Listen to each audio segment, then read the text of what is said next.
Hello and good morning. I am alternate juror. Thank you for joining my channel. I've been watching the channel 13 stream, and so far nothing is happening over there. We are here for Paul Ferguson sentencing and to send him off, hopefully for a long time. Uh, just waiting for them to start. So until they do, we will hang out and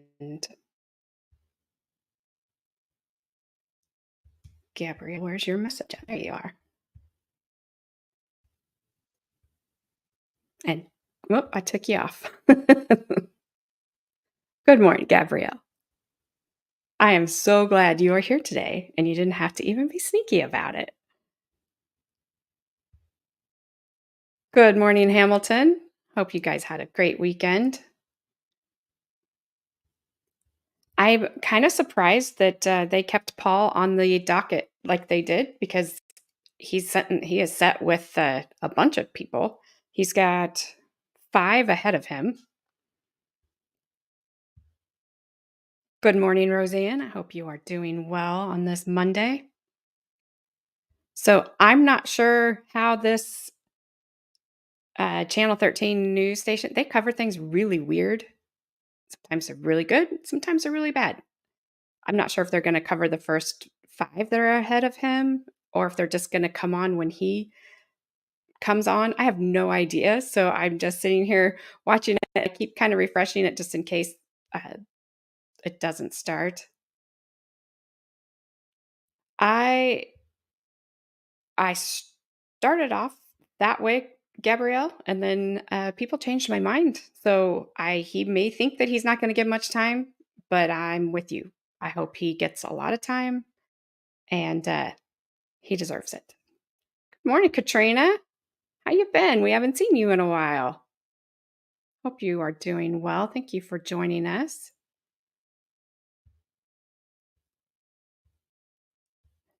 Katrina, you got us all between you and Gabby. You got us all talking Dunkin' Donuts all the time.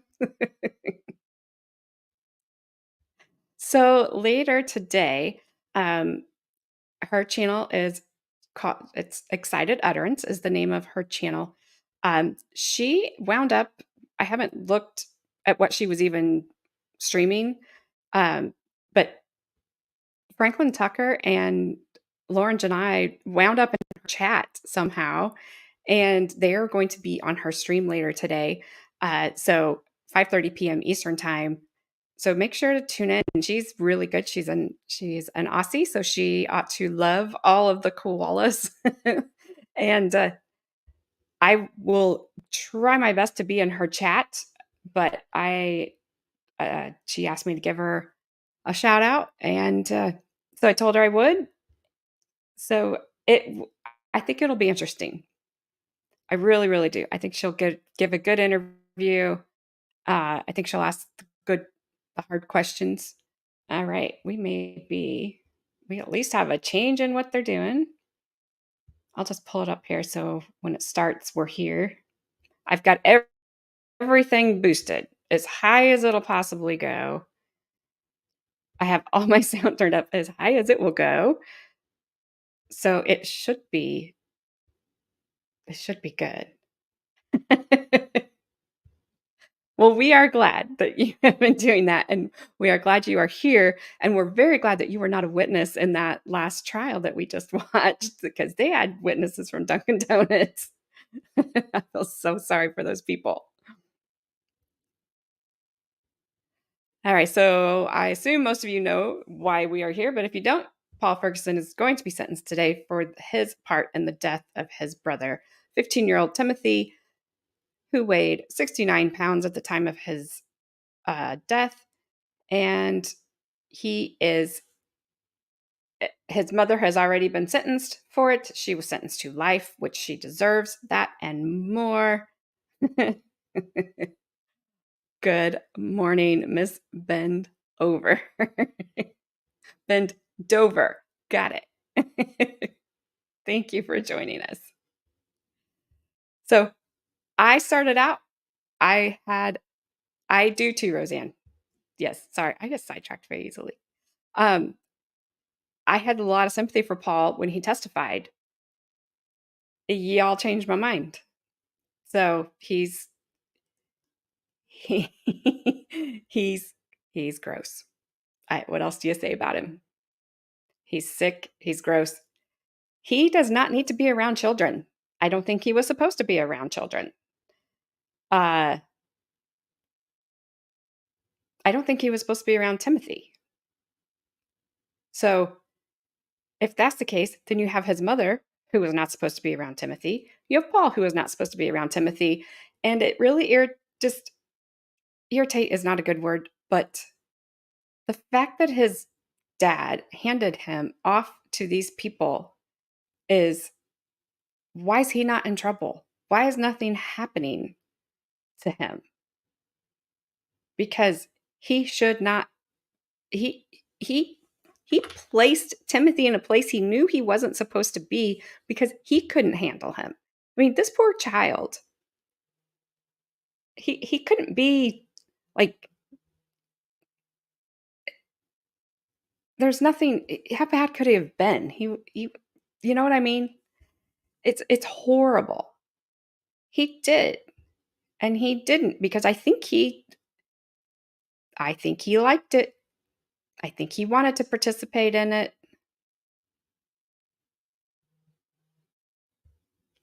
We'll still be here, Hamilton. We'll be here later too. After this, we're going to do our normal time. We're going to start a new trial today. Yeah, Roseanne, I agree. He needs to not be in society. He is not safe to be in society. Uh, and definitely not safe to be around kids.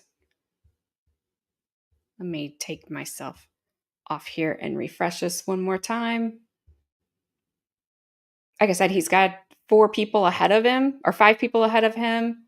Last I checked the docket, I kept refreshing the docket uh, because I just was convinced that Judge Kacel was going to take him off of being with everyone, but he didn't.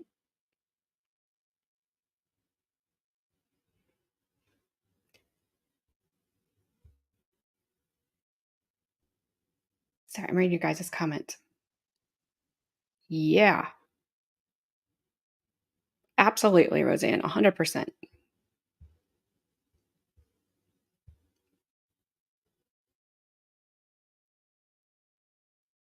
I I thought that too for a while. Uh, I haven't looked at all of it because it's really disturbing. If you go in the comments on my videos, uh, there's a lot about him that's not good. That's not good at all. Uh, so my mind has been changed because of those things. I haven't even been able to look at all of them because it's just it's disturbing to I don't know how else to explain it. Um, just some of the allegations that are there from Paul against Timothy are are bad. So, but this whole time, and I know a lot of people have been wondering too, where's the dad? He's been silent. I thought the stepmom might have spoken at Shanda's sentencing, but she doesn't even she's been silent. She was there at the trial, I believe the prosecutor said. So I thought she would speak. I don't know if Timothy's siblings are going to be here to speak on his behalf again today. I will not call them Shanda's kids because they called her by her first name and she doesn't deserve to have any uh, kids or to be recognized as a mother. This case it grabbed a lot of people's hearts. It's sad. It's that had to be a horrible, horrible way for Timothy to live and to ultimately pass away. Very painful. I can't imagine. Just think about times when you get really hungry, but you're not starving. you're not being starved. Food is not being held in front of you and then taken away if you try to take a bite. It's I just can't imagine. Yeah, it's a deep dive. I did not take all the way because I didn't want to. I know I shouldn't just turn my head, but probably. Would you not just want to that's where I would want to. Yeah, you just right. You wake up, you're hungry, but he never got to eat or he got bread and hot sauce, my bad, sorry. I that just had to be torture. That hot sauce when the, officer read, the hot sauce description, that was that was hard to hear, and he's just reading it off the bottle. You'd pick a bottle like that up in the store and think, "Oh my gosh, look how hot this hot sauce is," but knowing what it was being used for, mm-mm, that was horrible. And then for her to sit there and be like, "I never liked hot sauce until I was pregnant with Timothy, and he liked it so much. I just liked it." No, you didn't. I don't believe that for a second.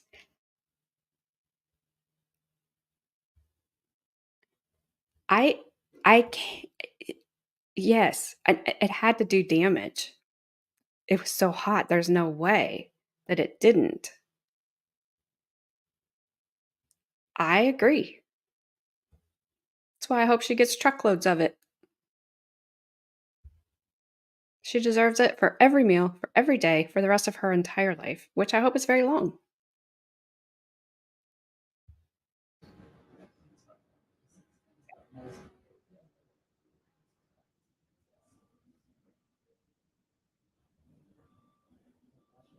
Dad had to. No way.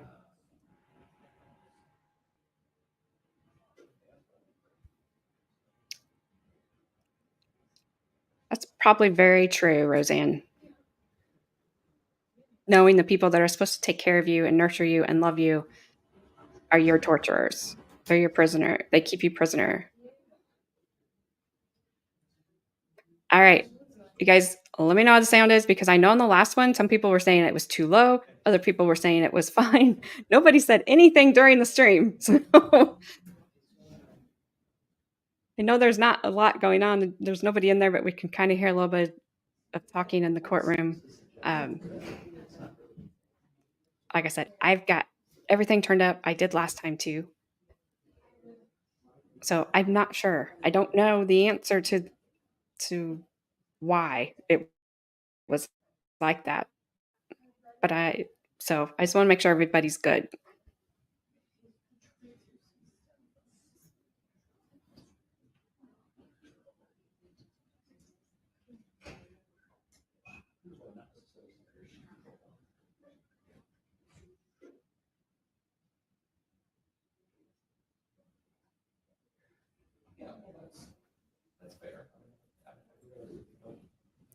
Sorry, I'm kind of eavesdropping.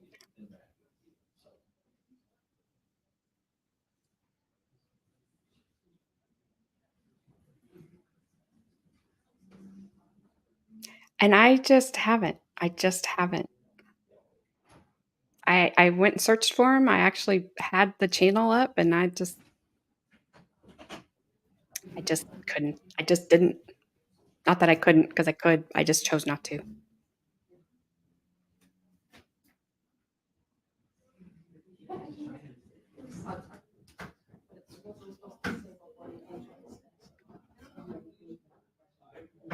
Yep. It's just where I'm at. This is it for me unless something major happens, like one of them gets offed.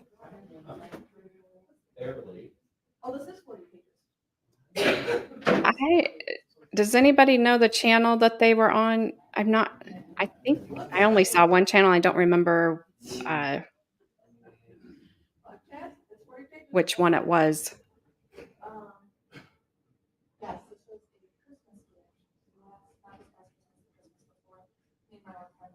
I can't think of even the name of it. That's what you chose?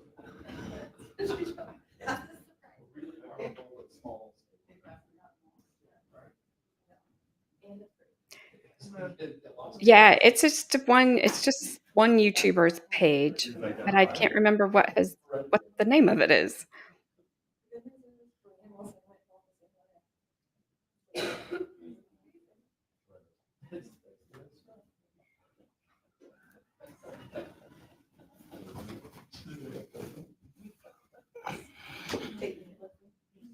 Yes, yes, yes, yes, yes. That's who it was. I believe that's who it was. Yes. I can never remember that name. Yes, yes. Thank you, Carol.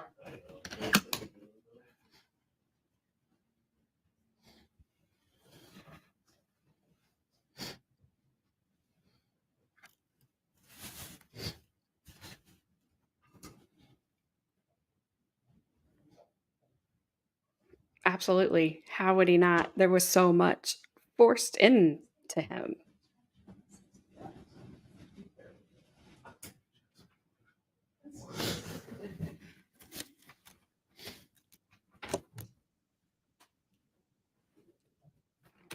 Thank you, Gabby. There's the link. Gabrielle posted the link.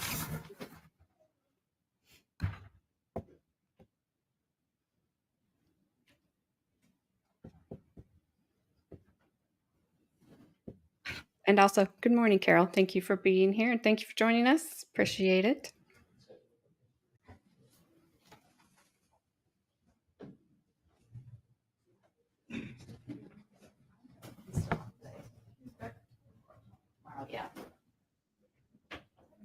I was wondering if you were going to make it. Good morning, Carmen. Thanks for setting your alarm. I know it's early for you. This is usually your bedtime.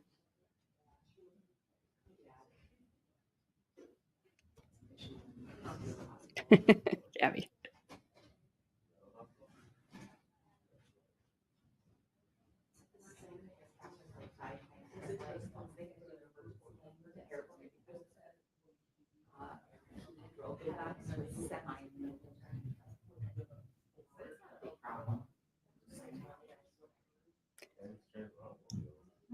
Gabby, when she told me she was going to be here, I'm like, I don't know if Gabby's going to be there. You two keep missing each other.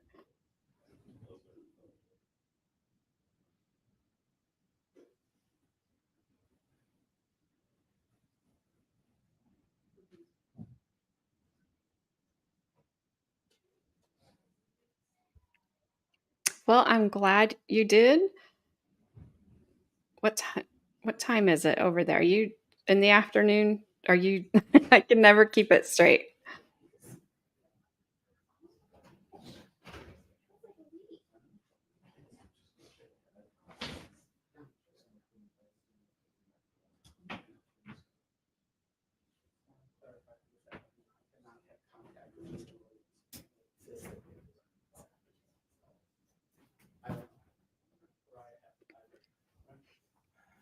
Hello, Jane Lopez. 1:50 in the afternoon, UK. Thank UK time. I take it. Thank you, and thank you for being here.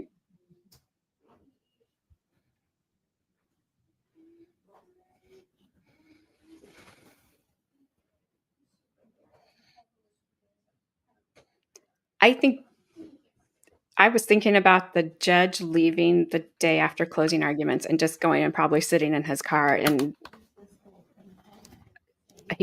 I would have lost it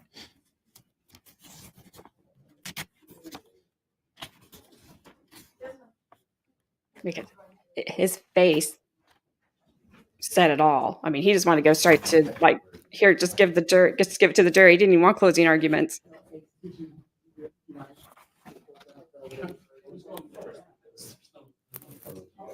Nice. I have several UK people. I think it's really cool to me. So I appreciate it.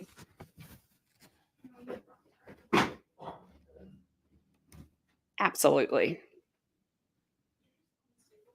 And at her sentencing, when he had that frame up there, my heart stopped for a second because I didn't know what he was going to turn around. I heard my name. And then, well, good. Thanks, guys. And then when he did turn it around, and that's like one of the only photos you see of Timothy. He's a child. I mean, he was a child anyway, but he's he's little. There's no that's the photo we all have. All right. I wondered if they were going to do this. Oh yeah. I I didn't have anything to say. I couldn't say anything. What's there to say after something like that? I mean, it just that was the hardest day of the whole entire thing for me was the prosecutor's last 2 witnesses and his closing argument. Listening to the video, I'm glad we didn't have to watch it. I can't imagine what those jurors were going through, uh, was awful. You just have to picture it in your mind. Yes, Gabby, we know you would go all Rambo on her, and she would deserve it. All right. I wondered if they were going to he's like I said, he has 5 people before him, and I wonder if they're going to not show those people and then come back when it's Paul. She is very, very haughty and smarmy. She thinks she's the smartest person in the room. She thinks that she's too smart and she was gonna outsmart all these people and just be like, "Oh, yeah, hunger strike. Give me a break." If your kid's on a hunger strike and they start looking like that, you don't just let them continue. I don't understand. I think it's so there's some big obviously my channel is very it's small and it was very new at the time, but there's some bigger streamers that have picked it up and are still doing it. So maybe it will.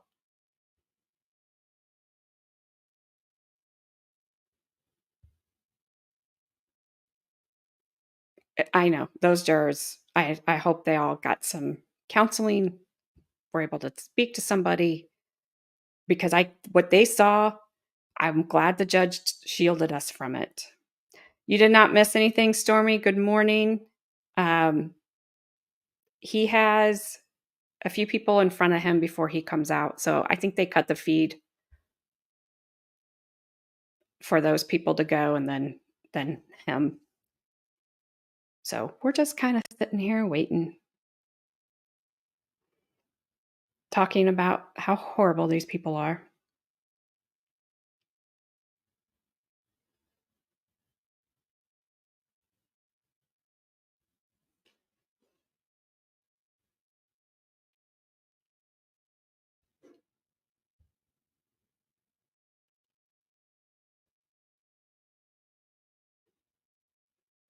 Yeah, I do too in a sick way.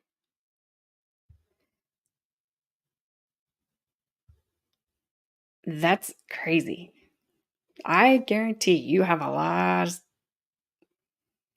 of stories to tell. I have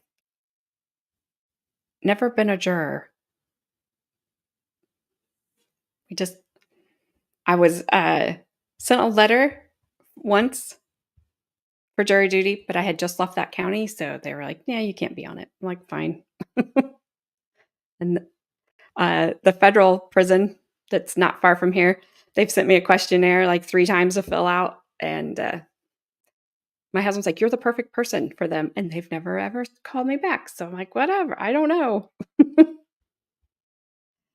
And I hope I, that everybody took it seriously and looked at the evidence and all the stuff that they're supposed to do. Some cases are really easy. Well, sometimes they admit it. And then, like Mr.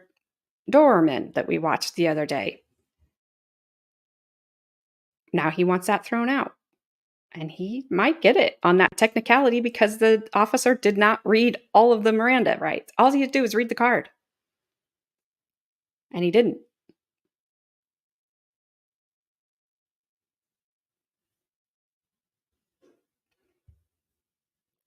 he could get sentenced to life. This charge has a very wide uh, range.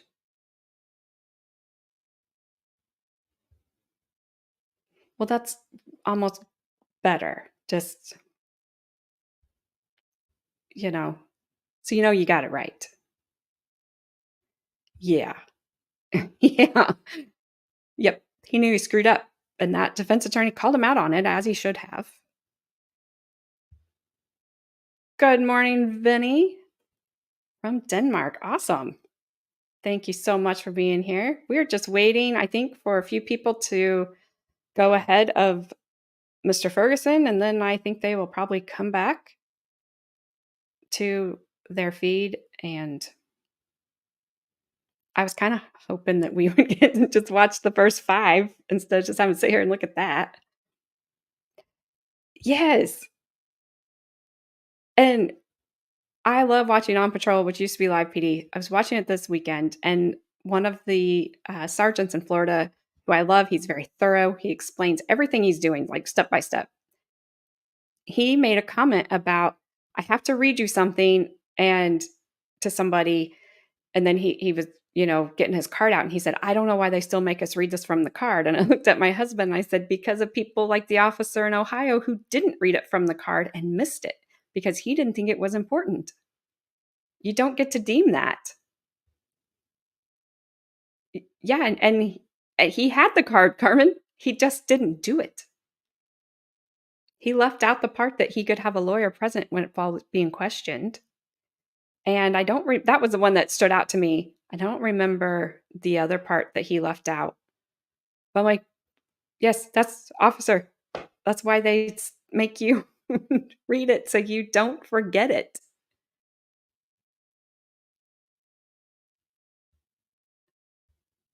I mean, we were all sitting here thinking, what's this defense attorney? What are they doing? They don't even have any. And then all of a sudden he just dropped it. And we were like, oh my gosh. I think we all kind of did that. We were shocked. I was thinking about you saying that, Roseanne. And I know there's 3 cases that I talk about all the time. And in it's Travis Rudolph is one of them. If you didn't, I don't know if you watched that one or not. That was in Florida.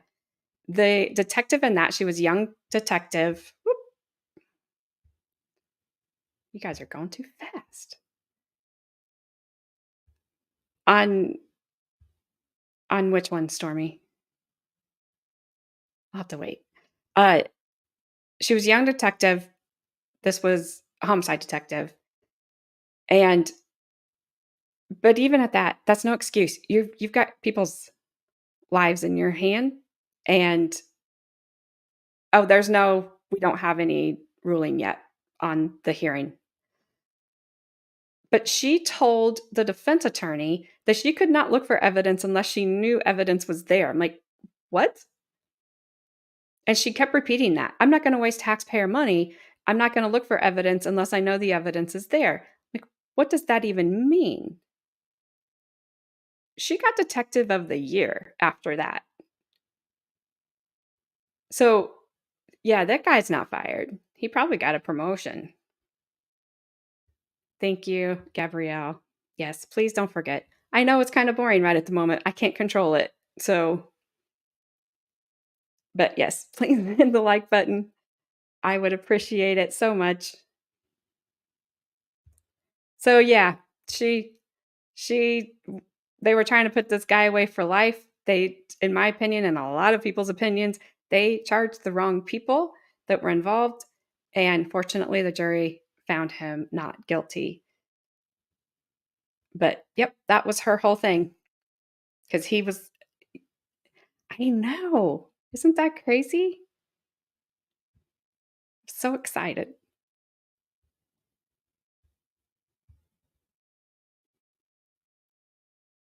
You need the Good morning, Adair. Okay, so this is, whoop. Yeah. See? It just It's just par for the course.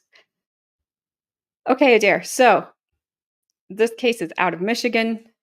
It is a mom, Shanda Vander Ark, and her son, Paul Ferguson.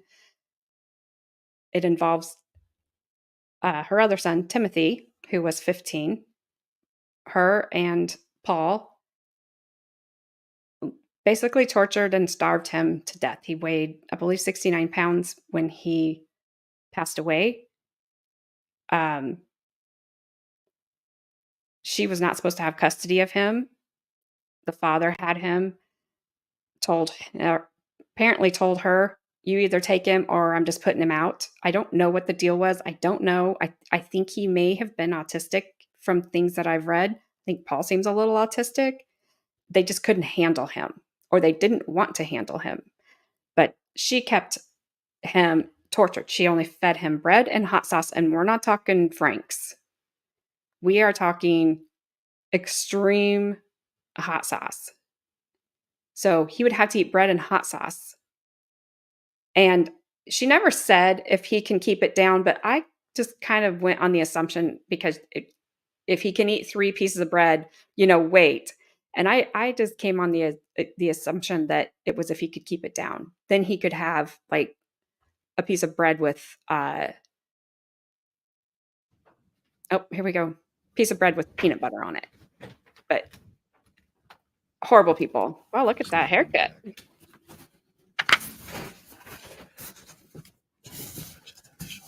Just says you got the copy.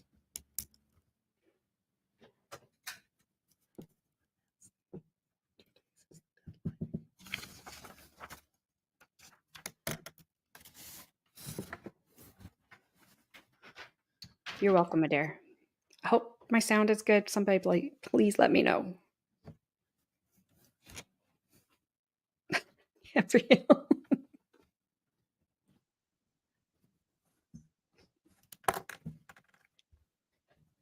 I don't know what to do with you most days.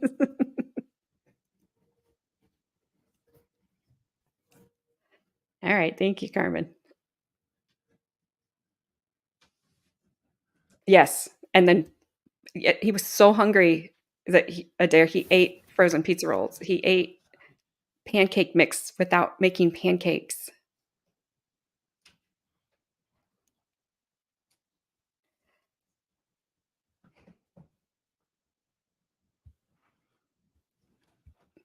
Hamilton, I'll come back to that.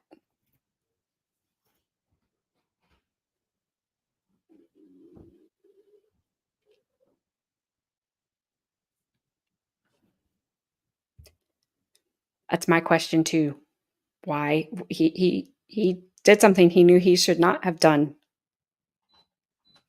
I don't know where he's at. I don't know if anything has happened to him.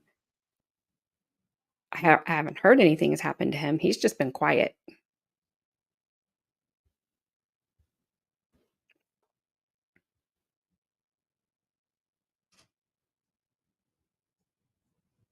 Oh, I'm sorry. I misread your comment, Jane. There have not been any charges that I know of.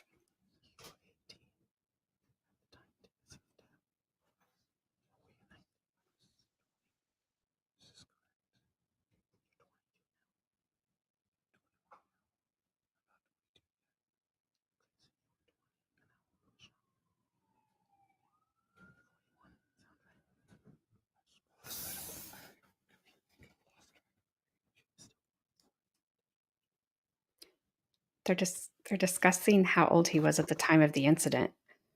I don't believe he was a minor.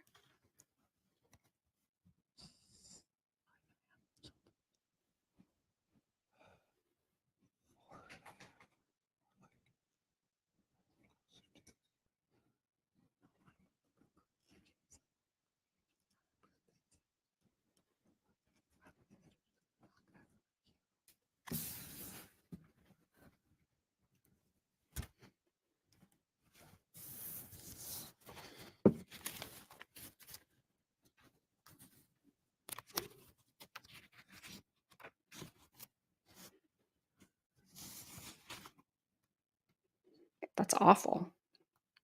Did she get charged?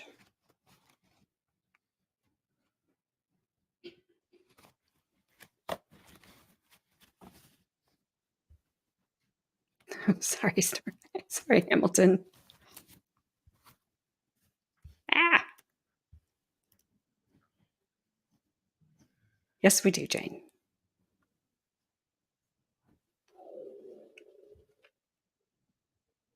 I agree. They have a hard job.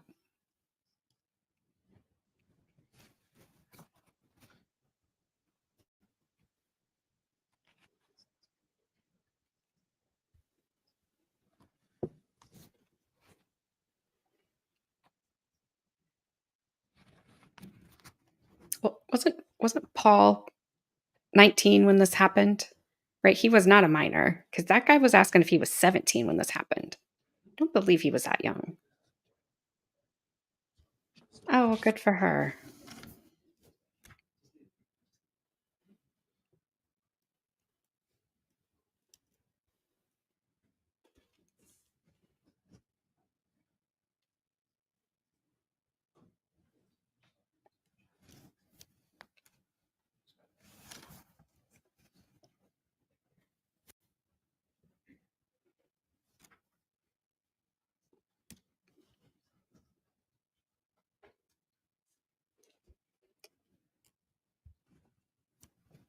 They do have a hard job, and everyone hates them. I've seen some really good ones that I really like, and I'm happy that they're there because they are necessary.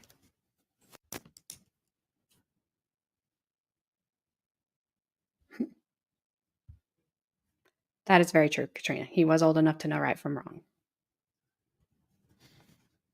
Oh, Jane, we called her Lollipop. It's because everybody was so short compared to that one really tall prosecutor. We called him the Green Giant.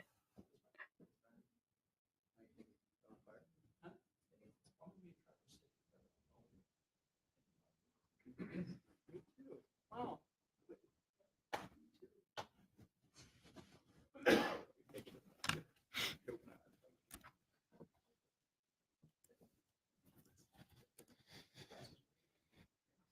I wonder if Judge Kacel's in the back, like calming himself down so he could come out and just do this uh, sentence. She needs it.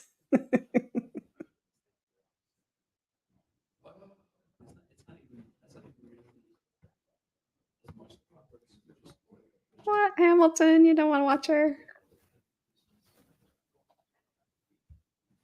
Yes, Stormy, I'm very excited, and I'm glad they're all here.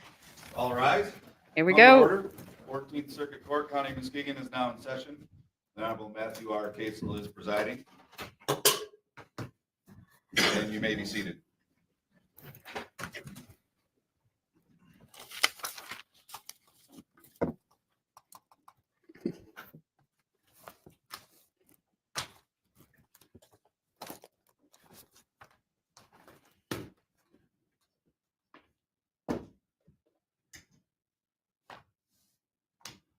Before the court is file 22-3537 FC. It's people of the state of Michigan versus Paul Ferguson. Are you Paul Ferguson, sir? Yes, Take sir. answer verbally. Yes, Are you sir. Paul Ferguson. Yes. All right. Mr. Ferguson appears before the court with his attorney, Mr. Joshua Elton Brady. The people are represented by Matthew Master Roberts.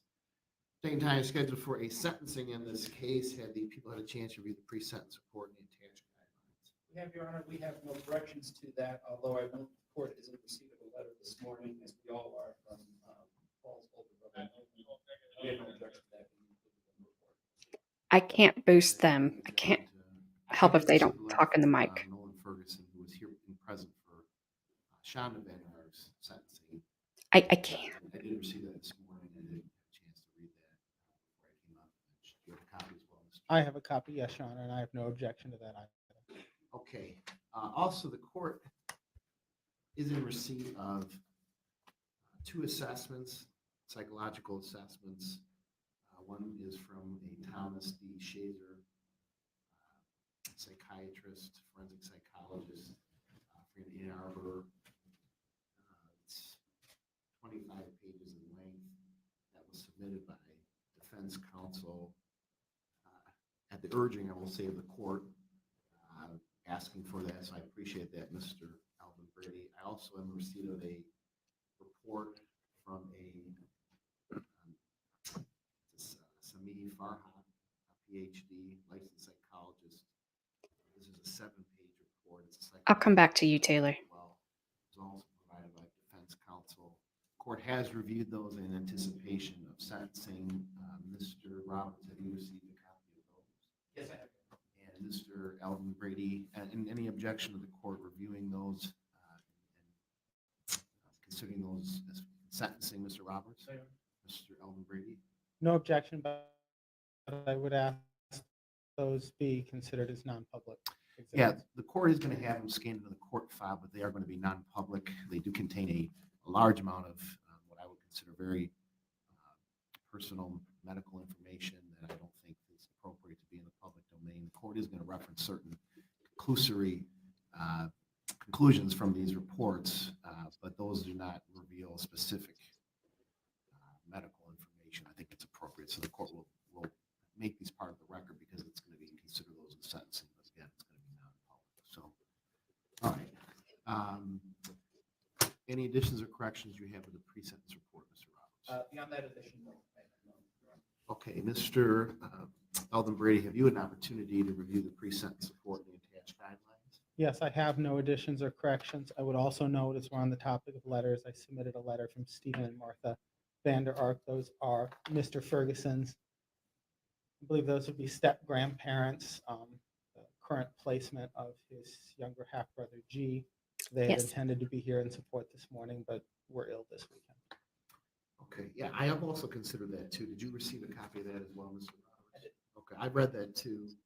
I've gotten a large number of letters from people that I would say unrelated to this case specifically, just individuals who saw it on court TV and expressing an opinion. I am not considering those in sentencing because, one, they're not directly connected to the case.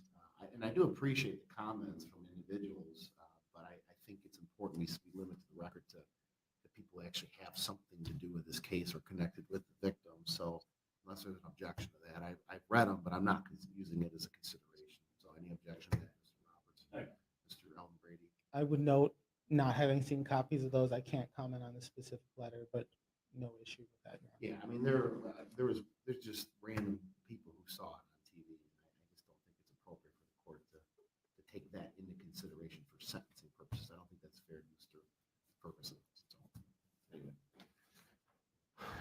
So no additions or corrections, Mr. Alvin Brady? No additions or corrections. All right. And Mr. Ferguson, have you received a copy of the pre-sentence report and the attached guidelines? Yes, Your Honor. Any additions or corrections you have?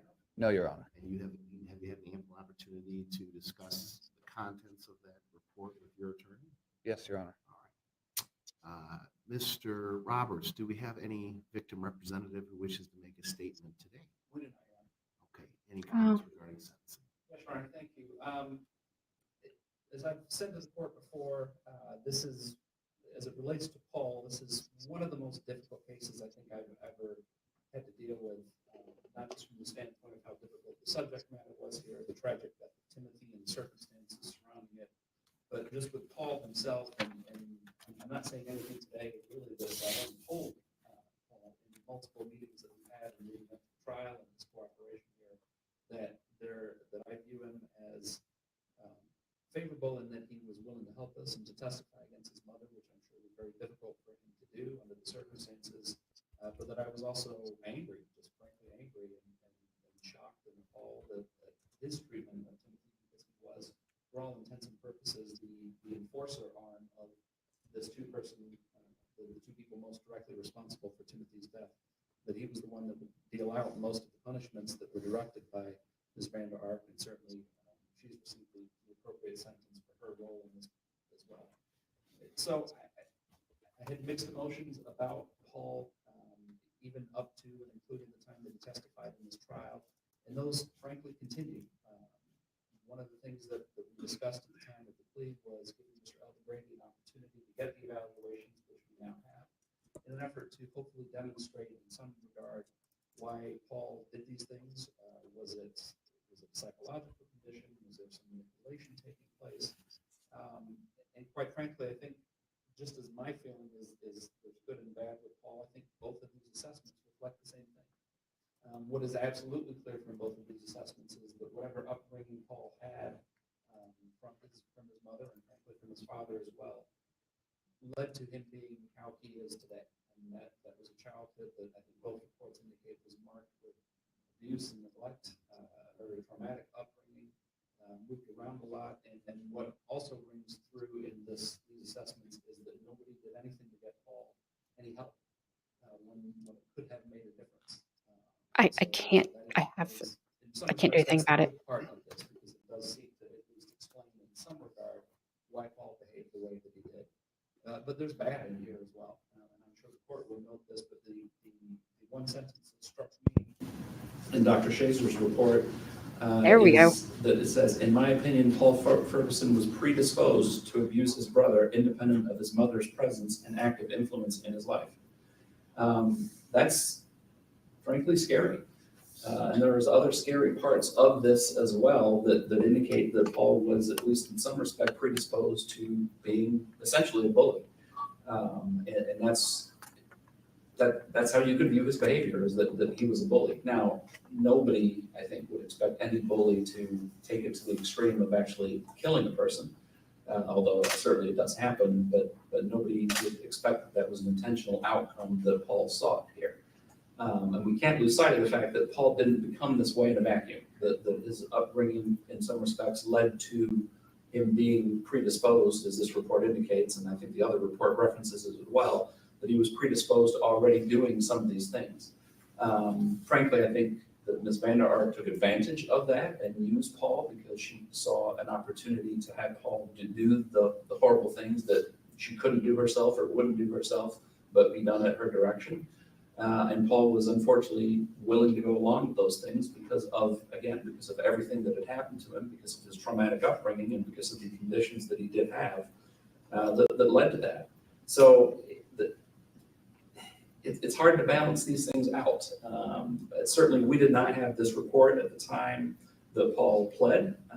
And I don't know that in looking at this report, the decision that was made in this case would be any different. But certainly there are things here that would have been nice to have been able to consider, but we didn't have the benefit of that. And as I told the court, I think I've told the court on several occasions in speaking to the jury, they were, in Ms. Vander Ark's case, very much impressed by, might not be the right word, but certainly factored in Paul's testimony a great deal. Believed that he was telling the truth, believed that he was honest about what his role in this and Ms. Vander Ark's role in this. So I think his testimony was instrumental in achieving the conviction that was achieved here against Ms. Vander Ark. So I certainly owe Paul that consideration. But beyond that, I certainly don't envy the position the court is in today. In balancing everything that has taken place here, the good and the bad, even in this report, and the good and the bad with Paul, I will stick to the agreement that we have made here. I will ask the court to sentence within the sentencing guidelines in this case. Certainly the court is obviously free to exceed the guidelines if it feels there's a basis to do so. And quite frankly, there are reasons to exceed the guidelines. In some respects, there's reasons to go below the guidelines as well. So literally, I think any number that the court chooses to pick here, I think would be the appropriate sentence, because I think it's a difficult balancing act that the court has to do here. But my commitment was and continues to be that we would ask the court to sentence within the sentencing guidelines. I would ask the court, however, to impose a maximum number here that is essentially equivalent to what Paul's life expectancy would be. And the reason for that is that if some of the bad that's indicated in these reports is actually present and Paul does not receive treatment for that, and those conditions that are noted here, most notably the potential antisocial disorder, essentially a sociopath, if those things are borne out in the prison system, that the prison system then has the opportunity to keep Paul locked up as long as possible. I hope that he can get some treatment inside there, but the bad in here has got to be addressed, and if it's not, then certainly Paul does represent a threat to the public moving forward because of his disassociation, essentially, from feeling empathy or feeling bad about the things that he had done. in the moment, it did not appear that Paul felt bad about those things. There certainly was a moment where he thought he needed to let his mother know that Timothy was very thin and that they should start feeding him. But overall, what comes through in these reports is that for the most part, those were absent. And the text messages, I think, even bear that out as well. But even after that noting of the fact that Timothy was very thin and that they needed to start feeding him, Paul was still a willing participant in the truly tragic and horrible things that happened in the last days of Timothy's life, including the prolonged ice bath that Paul watched over. So certainly that bad needs to be addressed as well. So again, I don't envy the position the court is in today. I will stick with my commitment here and ask the court to sentence within the sentencing guidelines. But quite frankly, any number that the court picks here, I think would be an appropriate sentence for Mr. Ferguson. I'm pleased that we've been able to achieve whatever justice we could for Timothy here in both of these convictions, and certainly the two people most directly responsible for what happened to Timothy are going to, in all likelihood, be incarcerated for an extended period of time, certainly in Ms. Vander Ark's case for the rest of her life, which is completely justified under these circumstances. So I would ask the court too, as it will have to do, to weigh the good and the bad here in these reports. And I trust the court's, I trust whatever decision the court makes here. All right, thank you, Robert. Mr. Oh, Elton come on, they had it boosted. Your Honor, I'd like to start by responding to a point that Mr. Robert made before I go into the multiple points I plan to address. I understand the prosecutor's characterization of Paul as being the enforcer, as being the primary one. But I believe part of that is based simply on the evidence that we have. This court's heard the text messages, extensive text messages of Ms. Vander Ark instructing Paul on what he was to do to Timothy. You've heard Paul's testimony about what he was instructed to do and what he did. The rest of the time, when she was there doing whatever she did, Paul was at work. She didn't have to send text messages to herself. Timothy's not here to talk about what happened when it was just him and his mother. So I disagree with that characterization. I believe, based on what we do know of Ms. Vander Ark, that there was far, far more that went on. There was far, far more that she did that there simply is no evidence of, no one to speak of, because the only person alive who knows what she did is her. Beyond that, reading the pre-sentence report in this case, I can't argue with the reasonableness of the recommendations in the pre-sentence report. I also really can't add anything about the offense, about the details of what happened to Timothy. You presided over the same trial that I watched. I know in motions, other paperwork submitted to the court, you're aware of far, far more than what came out publicly, what was submitted to the jury.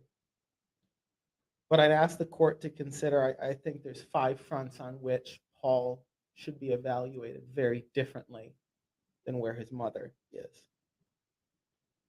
And the first is just capacity to understand. We heard Ms. Vander Ark's attorney argue they didn't know what they were doing. They didn't realize that it could kill him or cause that level of injury.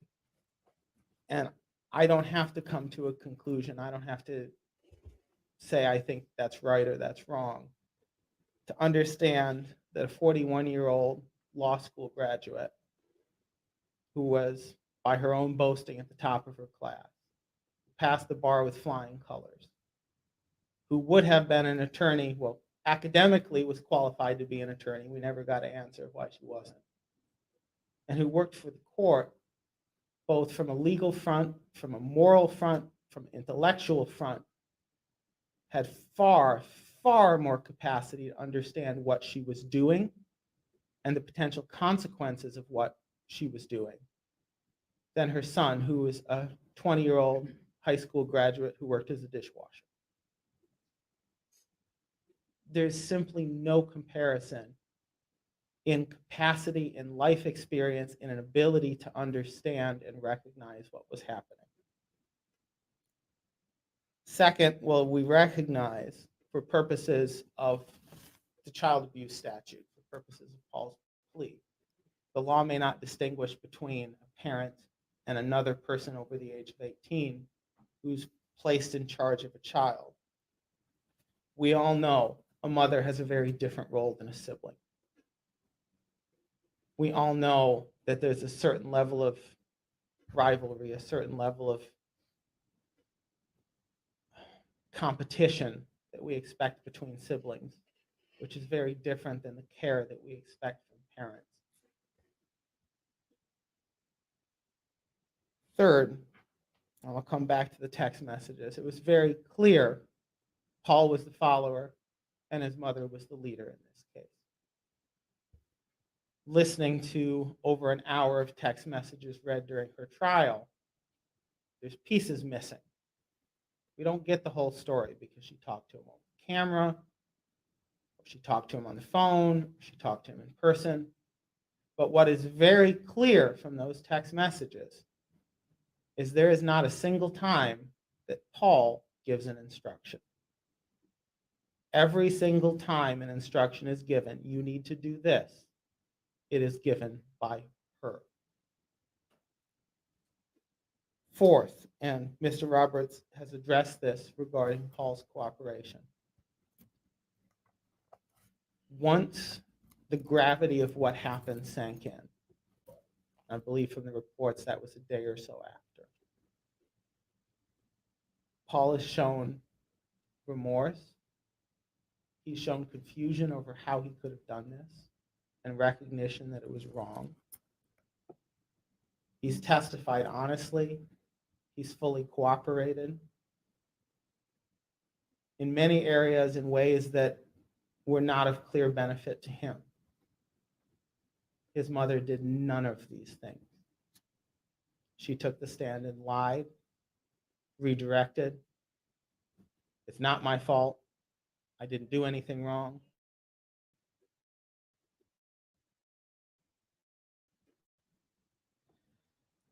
And fifth, and very important in looking at the evaluation of Mr. Ferguson, it's very clear that he and his other siblings were also victims of their mother.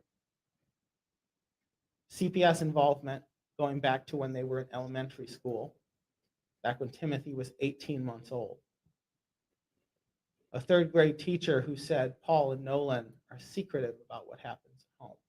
They're not supposed to talk about it. So when Mr. Johnson argued in cross-examination to Paul, why didn't you report it to somebody? A lifetime of being told you're not supposed to talk about what goes on at home. A lifetime of being isolated, separated from peers, having no meaningful social contacts outside his household. That all started with her. A record that when Timothy was 18 months old, when Paul was 7, that Timothy was underfed, failure to thrive. Paul didn't have anything to do with that. He was 7. But that was the pattern. That was his entire life. That was his entire framework. That was what she taught him from the beginning, or at times failed to teach him through neglect. Mr. Roberts referenced, and I don't remember if it was in sentencing or in his closing argument, that the difference between Timothy and Paul was that Paul was useful. Timothy wasn't. At least not to their mother. And I wouldn't disagree with that characterization. But I think that's important for the court to consider. Timothy was treated the way he was because he wasn't useful. That's how children in their mother's household were treated if they weren't useful. And I believe at some level, some part of Paul understood that. He understood that we do these things to Timothy because he misbehaves, because he doesn't follow instruction, and because he's not useful. And part of understanding that is also understanding that if he didn't follow instructions, if he misbehaved, if he got on her bad side, that he could once again be subject to some of the same mistreatment.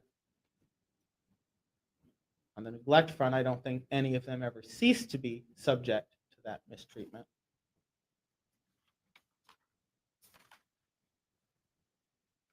And I'll end with his mother's own words from the text messages read in court. To Paul, quote, if he falls asleep from you, not watching, that is not going to end well for either of you.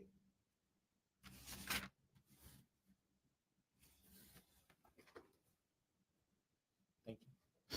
Your Honor, if I could just make one more brief point, and it's not in response to anything Mr. Elvin Brady has said, but the court referenced that it's had a lot of outside people contacting the court. I certainly have had that as well. And one of the consistent themes there is people believing that Paul suffers, or not suffers, it's not a suffering.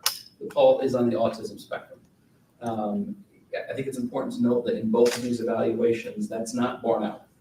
Certainly people may have that belief and think that that should be a factor here, but there's nothing in either one of these reports that supports that conclusion. So I just want to note that. That is certainly something that I think the court could have considered, but there's nothing in the report that would support that, and I don't think Mr. Elvin Brady would disagree with that point. Yeah. I was going to reference that in my comments as well, so. Your Honor, I think the reports do bear out that some of the characteristics that those individuals are observing and coming to that conclusion are connected to that neglect and abuse, and I believe it was Dr. Farrat characterized as normalization of abnormal behavior. So while I agree that both analysis seem to have come to the conclusion that that diagnosis is inappropriate, I don't believe that those observations by the individuals mentioning that are ungrounded. It's simply that those behavioral characteristics come from a different source and therefore do not lead to the ability to officially diagnose with that condition. That does not change the fact that those characteristics are there, that those characteristics are relevant to Paul's interactions with his mother, or that those characteristics are relevant to ongoing treatment services that Paul will need moving forward. Okay. Mr. Ferguson, anything you wish to say prior to sentencing? Yes, Your Honor.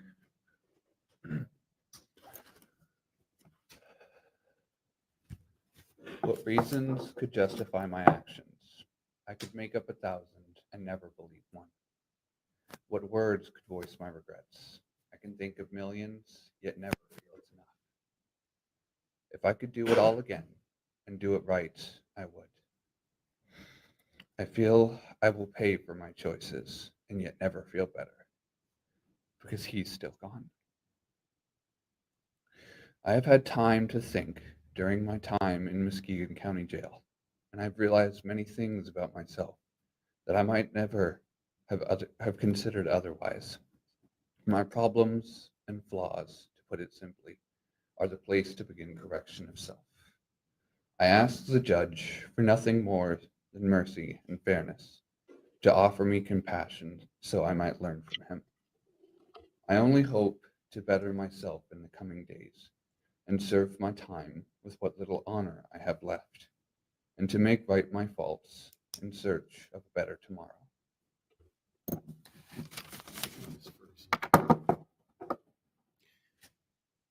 First and foremost, as Mr. Roberts referenced, the court was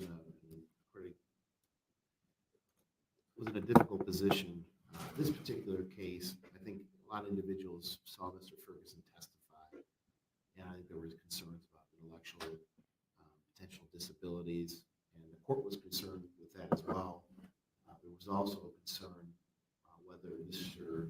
Ferguson was the target of manipulation on behalf of his mother.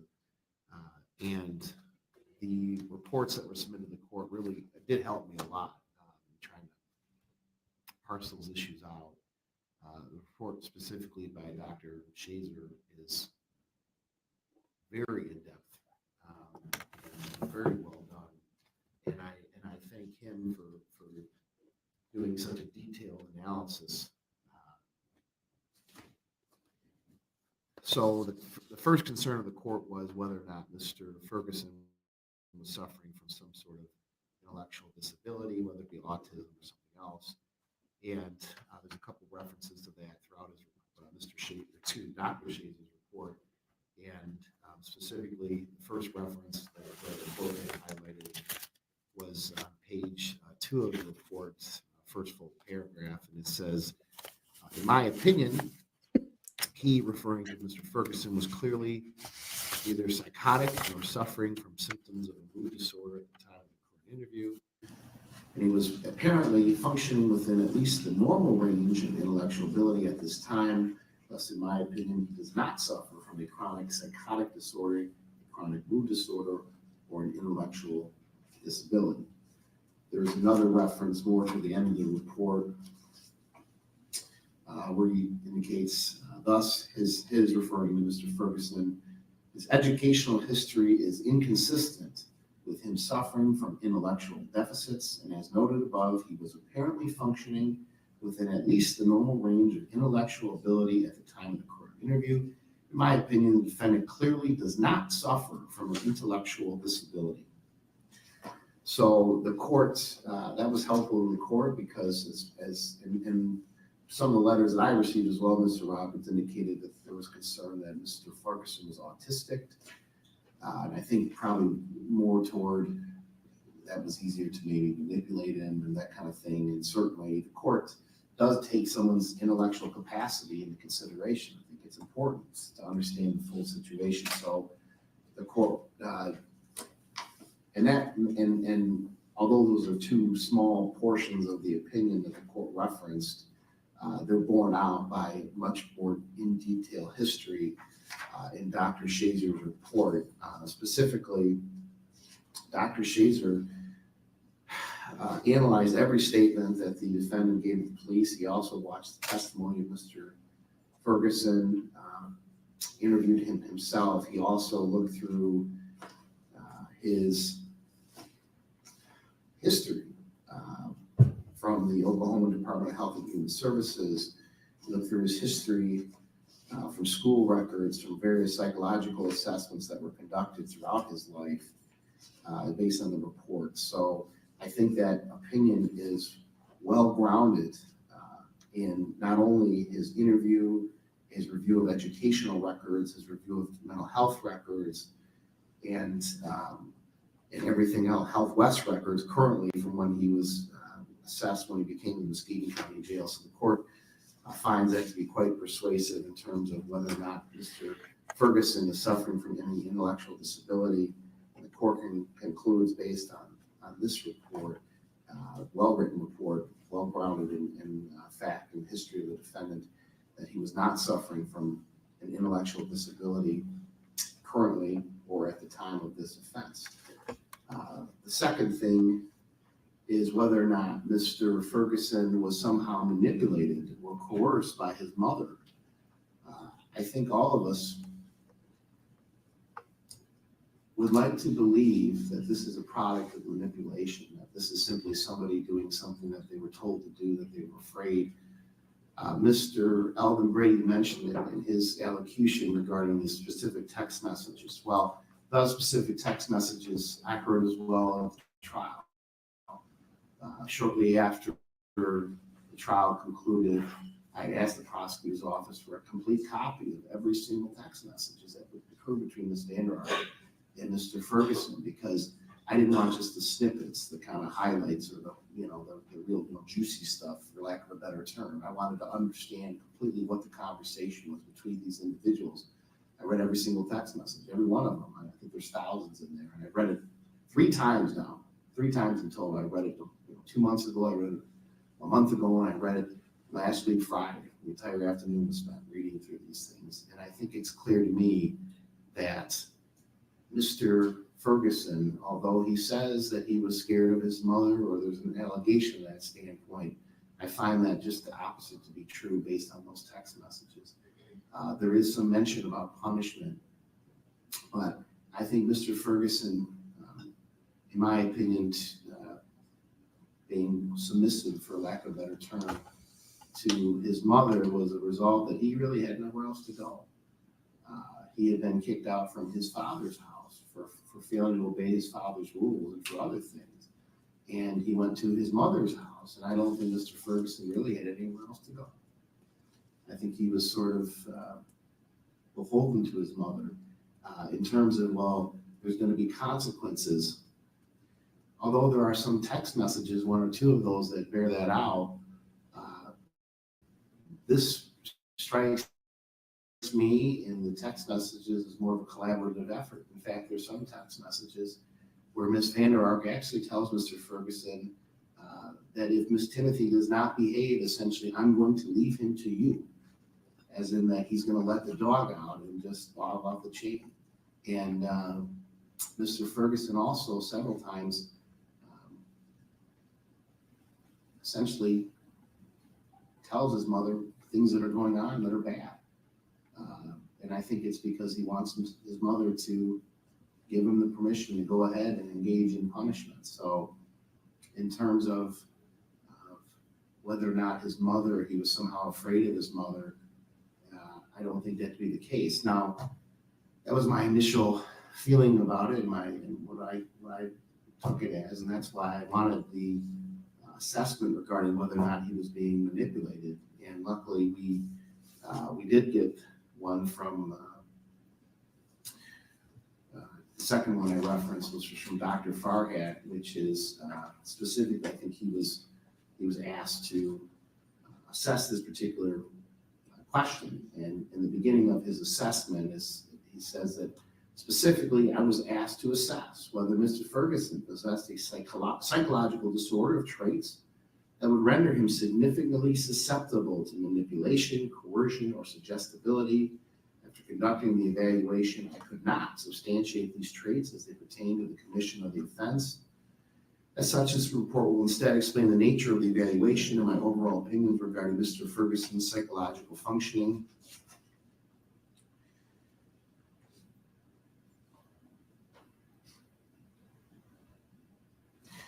He also opined regarding his intellectual abilities. He says, from a diagnostic standpoint, I did not find sufficient evidence to support Mr. Ferguson meeting criteria for any specific mental disorder. While one may consider whether his presentation suggested a neurodevelopmental condition, for example, e.g. autism spectrum disorder, I did not find this to be an appropriate label. Instead, I attributed his overall demeanor and presentation to factors such as a lack of socialization, normalization of abnormal dynamics and experiences, poor interpersonal skill, emotional dysregulation. He also indicated later on that page that I was initially asked to evaluate whether Mr. Ferguson had a mental condition or traits that would have rendered him susceptible to coercion, manipulation, or suggestibility at the time of the offense. Ultimately, I could not arrive at this conclusion based on the totality of available information.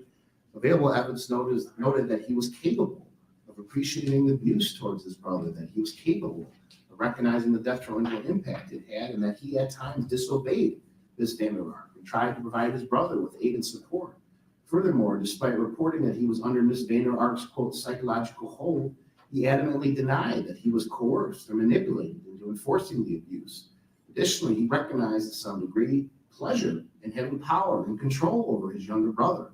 In this sense, while I acknowledge that he reported experiencing fear and concerns of disobeying Ms. Vander Ark, I could not reliably substantiate his involvement as being a byproduct of suggestibility or coercion.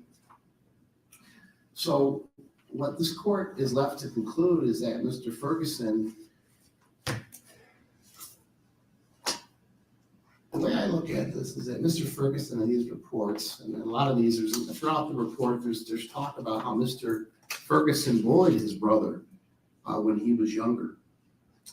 There's a mention, his stepsister, who I think was allocated on behalf of his mother, or on behalf of Paul, Timothy, at Miss Vander Ark's sentencing. It says the stepsister, and this is before the police even really told her about exactly what had happened in here.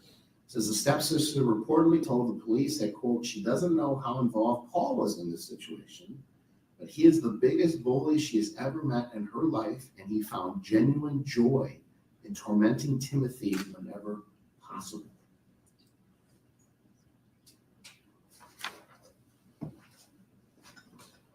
Judge, for clarification, I don't think that was Millie, that the Okay, stepsister. so maybe is not I'm wrong. Millie. Okay, so perhaps I'm wrong about that. But this was someone who, without even knowing the full details, reported that.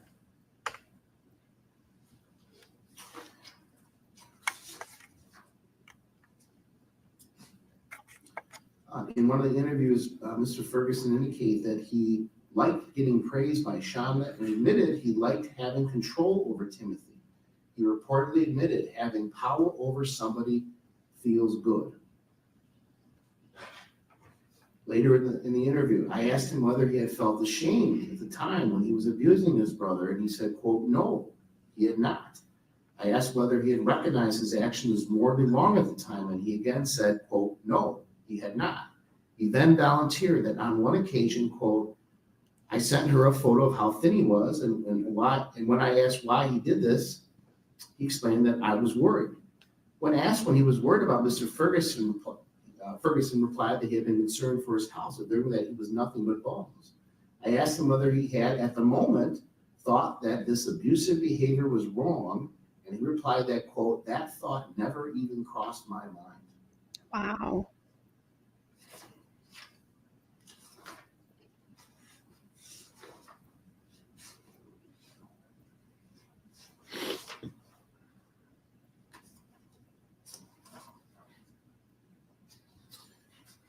A treatment plan back from July 22nd of 2012 indicates that, quote, client, meaning Mr. Ferguson, sometimes bullies his younger brother, the decedent, Timothy.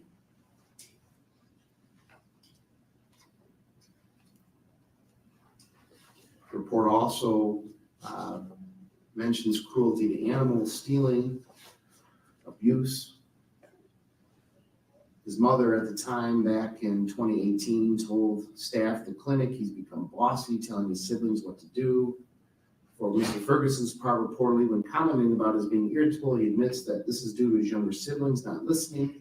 He gets physically aggressive towards his younger siblings. He also tried to lock his younger brother, i.e. apparently a reference to the decedent, in the closet because his brother wouldn't listen to him.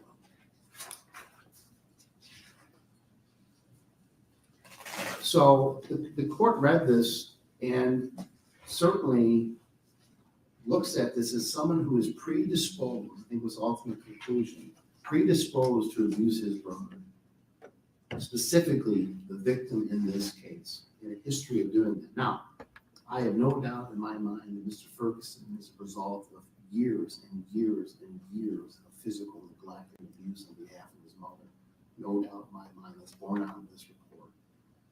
But the court is asked to essentially ignore the decisions or his behavior because of that, and to somehow say that we're going to minimize the damage and what he did in this case because of that. If the court started imposing that standard, I think we'll be in real trouble, because every defendant that comes before this court has a horrible history, I would say. That's the reason they're here. People that have supportive parents and things go good for them typically don't come here. Now, that's not always the case. Believe me, there's a lot of interventions, but everybody has a history. And what I was looking at is whether or not this is a product of his mother or his situation. And what I can conclude is that this is not. Mr. Ferguson is trying to shift blame from his mother, from him to his mother, to say that somehow, well, if it wasn't for her, I wouldn't have done this. or she's the one that did this. At the trial, well, at her order, at her order, at her order, at her order. You kept saying it over and over and over again. This is just keep underscoring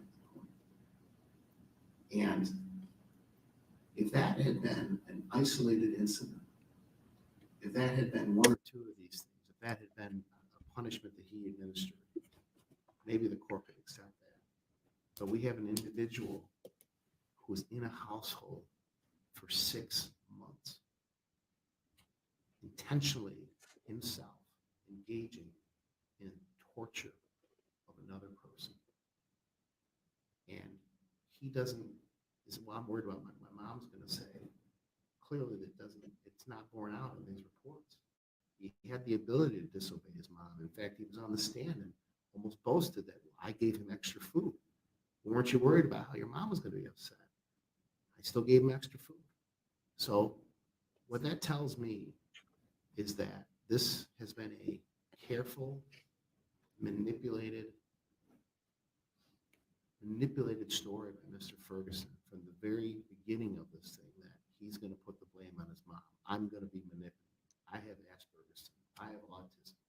I have Stockholm syndrome. There's mention of him saying, well, maybe I have Stockholm syndrome. No, this is an individual. What the truth of this is that we have two individuals that lack empathy, who lack emotion, and both of them, the triggering factor in this report, the triggering factor that caused this abuse was the removal of the husband, of stepdad. Once he was gone, these two individuals were free to torture somebody, and they did it.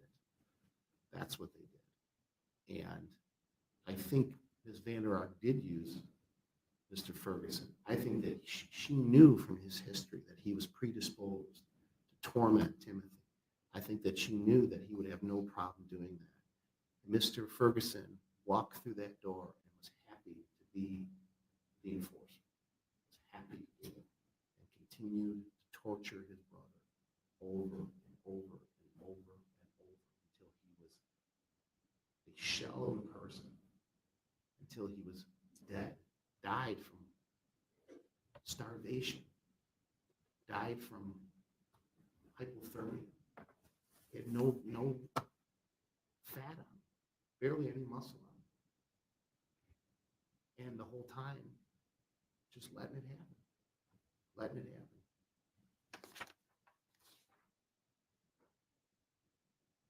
The report says it appears that the stepfather's presence in the home had prevented Paul and his mother from abusing the victim. Again, it wasn't anything to do, they were just holding him back, essentially.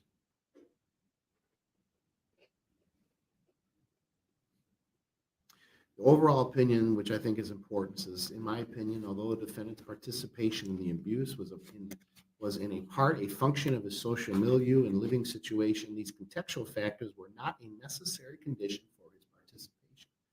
As previously noted, mental health records contain information to the effect that while they were still living with their father and stepmother, and reportedly had no contact with their mother, Mr. Ferguson's stepmother told the psychiatrist that he had become bossy, telling his siblings what to do, and the defendant himself that he would become irritable due to his younger siblings not listening. He gets physically aggressive, told his younger siblings. He also reports that he's gotten irritated with his siblings and has pushed them in retaliation. He's also tried to lock his younger brother, the decedent, in the closet because his brothers wouldn't listen to him. Consistent with this, Norton Shores Police Department documents indicate that Mr. Ferguson's stepsister told police, quote, he is the biggest bully she's ever witnessed in her life, and he found genuine joy in tormenting Timothy whenever possible when they were living in the biological father's home. Notably, the defendant allegedly engaged in this abusive behavior despite there being any safety rules in place, despite his father and stepmother disapproving of this behavior to such an extent that they removed him from their home once he turned 18 because of it.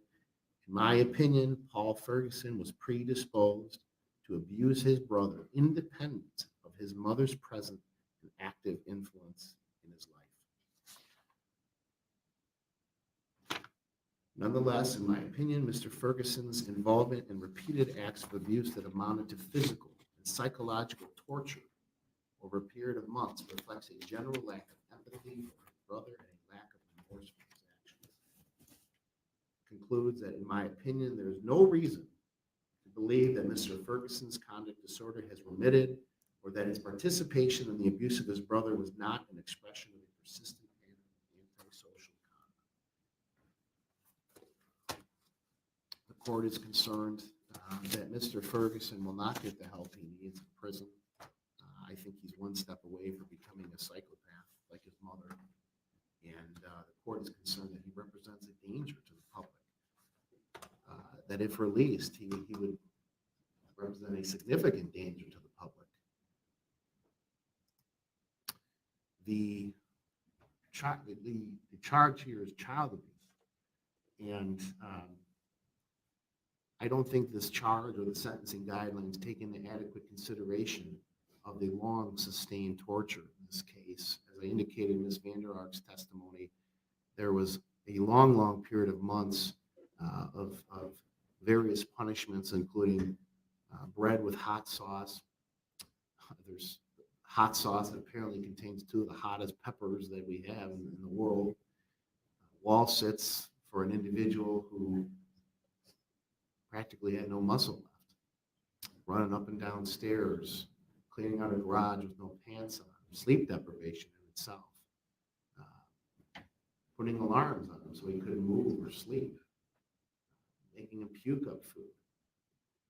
There's bathroom timers, sleeping in the closet with a tarp down, which quite frankly might be considered animal abuse. But we have a human being here, making his hands over his head. And then at the end of his life, an 8-hour practically ice bath that killed him. So no, I don't think any of those things are adequately taken into consideration by the guidelines. And I don't think the guidelines, quite frankly, can even, these guidelines don't justify Mr. Ferguson's actions. Mr. Ferguson, I think you are a product of your environment, but I don't believe you that you're sorry. I don't. Wow. I don't think you have empathy. I don't think you have any emotion whatsoever. And that's what scares the court. It really scares me. I think you're sorry that you're here. I think you're sorry you got caught. I don't think you wanted Tim to die either, like your mother, because you would get caught and you wouldn't torture him anymore. And believe me, I've tried to sit here and try to think, well, maybe Mr. Ferguson's not as bad as Mom. I think you're just as bad, if not worse. If not worse. Because you had a job. You could have, Mr. Johnson actually asked you, couldn't you have brought home a thing of food for him? You could have gone to a neighbor and said, hey, my mom's abusing him. You could have grabbed him and got him out of there. You could have done any number of things to stop this. And you chose not to. Your own brother. And this is where we're at. So, based on all that, it's a sentence of the court. You serve 30 years to 100 years in Michigan Department of Corrections. Credit for 592 days you've already served. Court's going to assess a $68 state cost, $130 crime assessment, no additional kinds of costs. Mr. Ferguson, you have a right to file an appeal in this case. If you're finding that it's retained an attorney who will be appointed to a public expense. Request for the assistance of a lawyer must be made in 42 days from today's date. Clerk is handing you a form that you must complete. Return to the court in that 42 days if you wish to request the appointment of an attorney. Appeal or adjourned. Woo. Owie. Now it's loud. Do you see his face?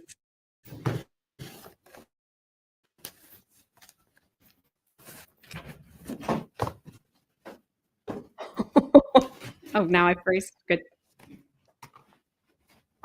Yeah, 30 to 100 years.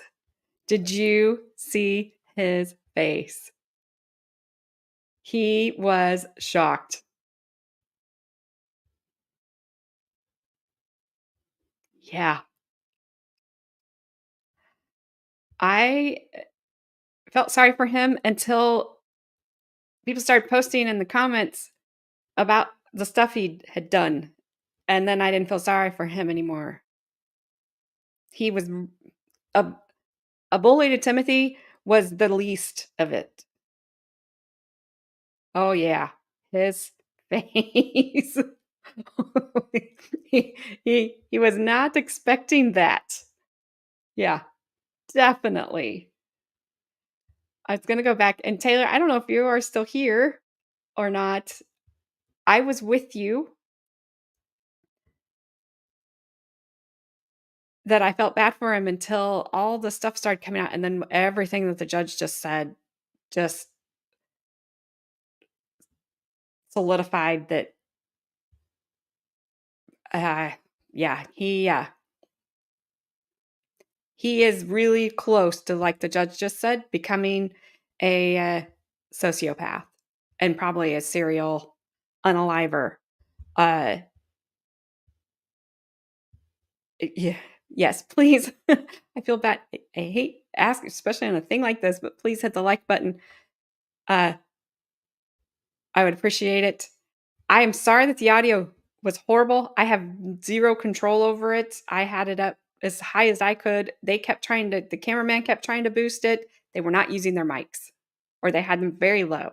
He got 30 to 100 years. I think he was expecting a lot less.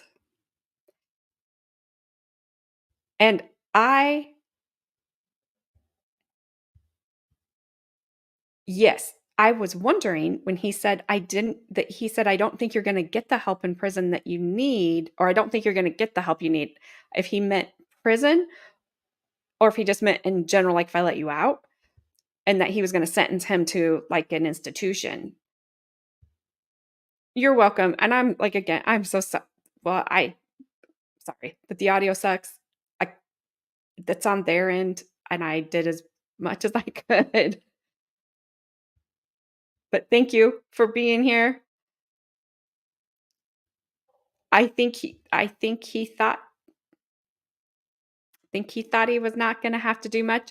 And if he got a year, that'd be time served because he just gave him credit for 500 and some days. So he walked out today. You too, Dee Dee. Thank you for being here. I appreciate it. So, yep. If you want to know more about Paul, you can go check the comments on my videos that I did. There's a lot of information in there about him. You guys have found out a lot of information.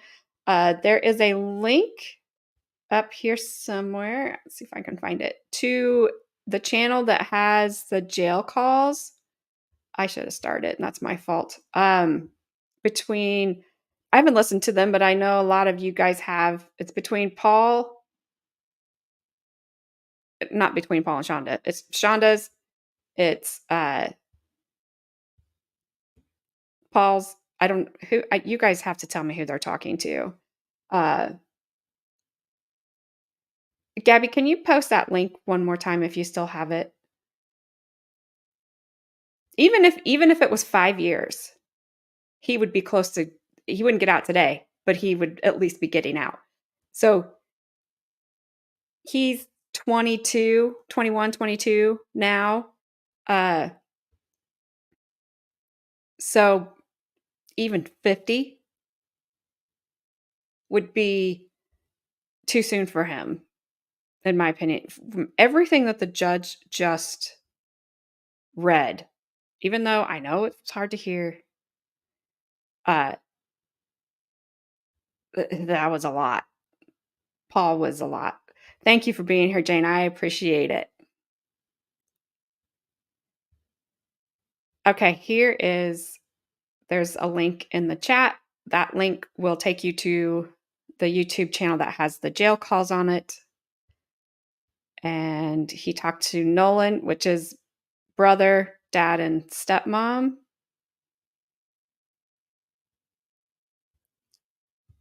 And of course, whoops, I meant to get years. Why would she not talk to somebody from law school? You know, she like is the queen of law school.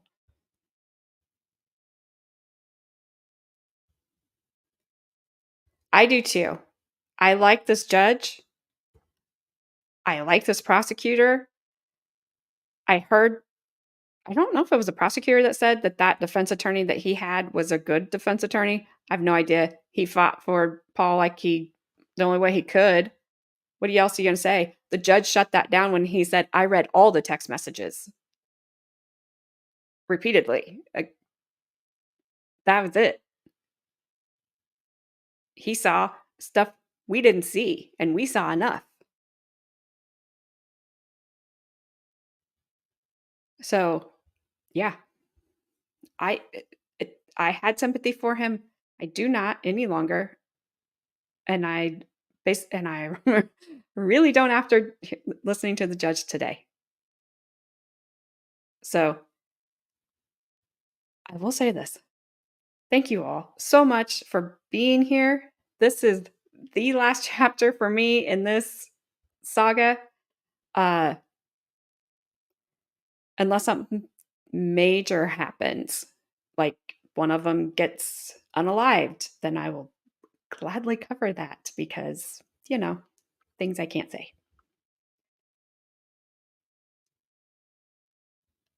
You know what? If they get anything on their commissary books, I hope it's just hot sauce. I hope the judge sends her some. You're welcome. Thank you for being here. Thank you, Carol. I appreciate it. He, born free 050, you are right. Timothy got the brunt, and he paid the ultimate price. Yes, I'm going to, yeah. And if you're not going to join, if you can hit the like button on the way out, I would really, really appreciate it. I'm going to shut this stream down. And if you guys are ready, I'll just start the other one up that we were going to do at 10:30. We're going to cover a trial out of Wisconsin. It happened in 21, but I don't think it's been widely shown. It is about a 15-year-old boy who, thank you, Stormy, who was dating a 15-year-old girl. There was some violence in there that happened in school. She breaks up. He stalks her for weeks, allegedly breaks into the home after he knows her dad and brothers are not going to be there and it's only going to be her and her mother, and uses, I hate to phrase it this way, but I have to, uses a pew pew and pow pows both of them. The daughter does not make it. Fortunately, he had dropped one of the things that comes out of that and was only able to hit the mom twice, and she did survive. I don't know how. So we're going to cover that trial. It has good audio because I listened to it. I know. I hate it. It's so stupid. I hate these rules. It definitely is Fatal Attraction. Yeah, I don't know. I don't have, because I just have the feed from Wisconsin. I don't have Court TV or Law and Crime. Well, I didn't even look on Law and Crime, but I don't have Court TV's feed. I just have their local feed. And I don't know.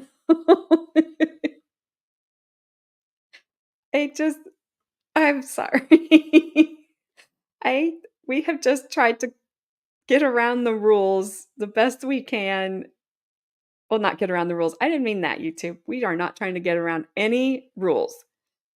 We are just trying to follow the rules. That's all we are doing. Following rules. Because they're great. And it's stupid.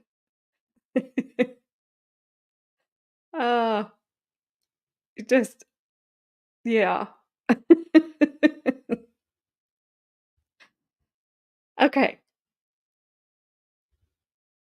Yeah, well, You get put in YouTube jail almost every day. Thank you. Thank you, Katrina. Oh, okay. So I'm going to shut this stream down. I've got the next one ready to go. I just have to shut this one down, like I've said repeatedly. You guys are making me laugh, which is good after what we just saw. We all need a little to lighten everything up just a little bit, right? Because yeah, it was. See you later. I don't even begin to know how to say your username, and I'm sorry. I just don't want to butcher it. But thank you so much for being here. I appreciate it. See you later, Jane. Enjoy the rest of your afternoon. We will see you on replay. Hope people understood we weren't playing a drinking game during Paul's sentencing. She was referencing something else from the Adam Montgomery trial. So just so everybody's clear on that.